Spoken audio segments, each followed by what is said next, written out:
हुए हैं और कौरव सेना के महामंत्री हैं इस समय श्री विदुर जी महाराज।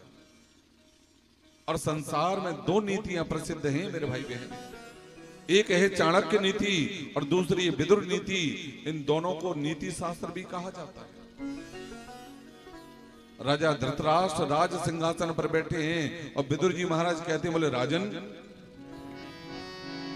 यदा तु राजा स्वस्थान साधुन पुण्येन धर्मेण विनष्ट दृष्टि। यदा तु राजा स्वसदान साधुन पुण्येन धर्मेण विनष्ट दृष्टि।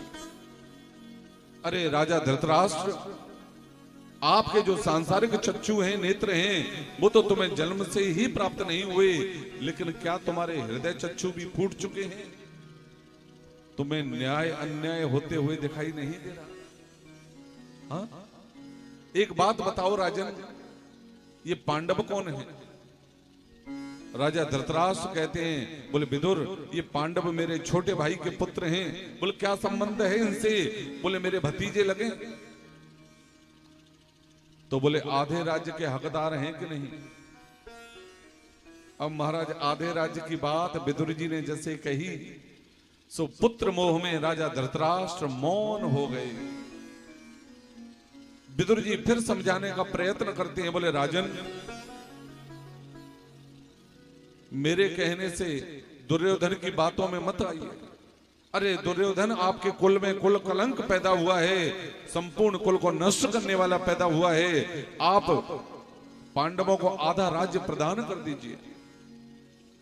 जब धृतराष्ट्र नहीं माने तो विदुर जी बोल पड़े, मेरे भाई बहन, राजन, इस समय विदुर नीति कह रही है, ध्यान देना आप,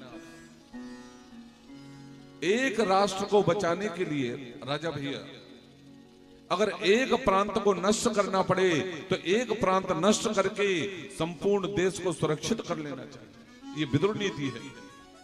एक प्रांत को बचाने के लिए मेरे भाई बहन, यदि एक नगर को नष्ट करना पड़े तो एक नगर नष्ट करके संपूर्ण प्रांत को सुरक्षित कर लेना चाहिए। ये विदुर नीति है। और एक नगर को बचाने के लिए यदि एक घर को नष्ट करना पड़े तो उस घर को नष्ट करके संपूर्ण नगर को सुरक्षित कर लेना चाहिए। ये विदुर नीति है। और एक घर को बचाने के लिए महाराज, अगर एक व्यक्ति का परित्याग करना पड़े तो एक व्यक्ति का परित्याग करके संपूर्ण घर को सुरक्षित कर लेना चाहिए।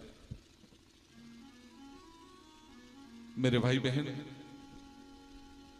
विदुर जी महाराज धृतराष्ट्र को समझा ही रहे थे कि इतने में दुर्योधन का आम सभा में आगमन हुआ। ये पापी दुर्योधन तड़क के बोल पड़ा, बोल क्यों दासी पुत्र, क्यों विदुर, मेरी कृपा से तुम्हें मंत्री पद प्राप्त हुआ कौरव सेना का, और मेरे ही खिलाफ मेरे पिता महाराज को भड़का रहे हो। बोले जाओ, निकल जाओ मेरे राज्य से। मेरे भाई